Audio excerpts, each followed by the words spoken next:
அனைவருக்கும் மாலை வணக்கம்.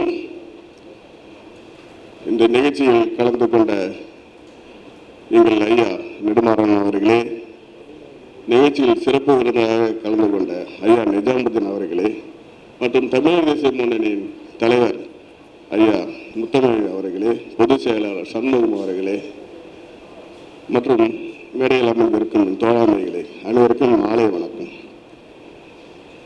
ஆளுநருக்கு எதிரான தீர்ப்பு தன்னாட்சிக்கான திறவுகோல். அருமையான ஒரு கருத்து, அருமையான ஒரு செய்தி உள்ள நூல்.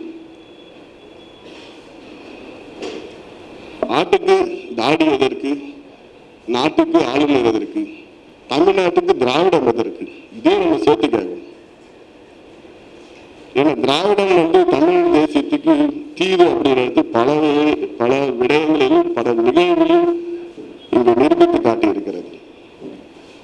ஆளுநருக்கு எதிரான உச்ச நீதிமன்றம் தீர்ப்பு வழங்கியதால் ஆளுநர் பதவி விலக வேண்டும் என்று நம்ம அழுத்தம் கொடுக்கிறோம். உச்ச நீதிமன்றத்தில் இருக்கும் அத்தனை பேரும் நீதிபதிகளும் உத்தமர்கள் அல்ல. இப்போ சமயத்தில் கூட நான் கேள்விப்பட்ட செய்தி, டெல்லி உயர் நீதிமன்றமும் நீதிபதி ஒரே ஒருத்தர் வீட்டில் தீப்பற்றி எறியும்போது பல கோடி பணங்கள் வீட்டில் இருந்தது. அதாவது நீதிபதிகள் கூறும் அத்தனை விடயங்களும் ஒரு மனிதனுக்கு எதிராக இருக்கும் என்று நான் நம்பவில்லை. நான் என்னோட தனிப்பட்ட கருத்து. இதே ஆளுநருக்கு எதிராக இன்னைக்கு நாம் இந்த நிகழ்ச்சியை நடத்தி கொண்டிருக்கிறோம். உச்ச நீதிமன்றம் கூறிவிட்டது என்று. இதே உச்ச நீதிமன்றம் தான் அண்ணா நகர் சிறுமி பாலியல் வழக்கில் இந்த அரசுக்கு எதிராக ஒரு வேறொரு மாநிலங்களில் உள்ள ஐபிஎஸ் அதிகாரியை நியமித்து இந்த மேல்முறையீடுக்கு எதிராக ஒரு செயலை செய்தது. அது ஒரு மிகப்பெரிய அவமானம் தான். அது உச்ச நீதிமன்றம் சொன்னது. இதே உச்ச நீதிமன்றம் பல தீர்ப்புகளை சொல்லியிருக்கிறது. முல்லை பெரியாருக்கு தீர்ப்பு, இதே காவேரிக்கான தீர்ப்புகளை பல தீர்ப்புகளை கூறியிருக்கிறது. அதில் பல கண்டனங்களையும் தெரிவித்திருக்கிறது.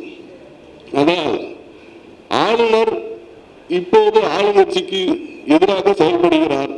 ஆளுநர் ஆளுங்கட்சியோட மசோதாக்களை நிறைவேற்றவில்லை அப்படின்றது தான் இந்த சாராம்சம். துணைவேந்தர்களுக்கு அந்த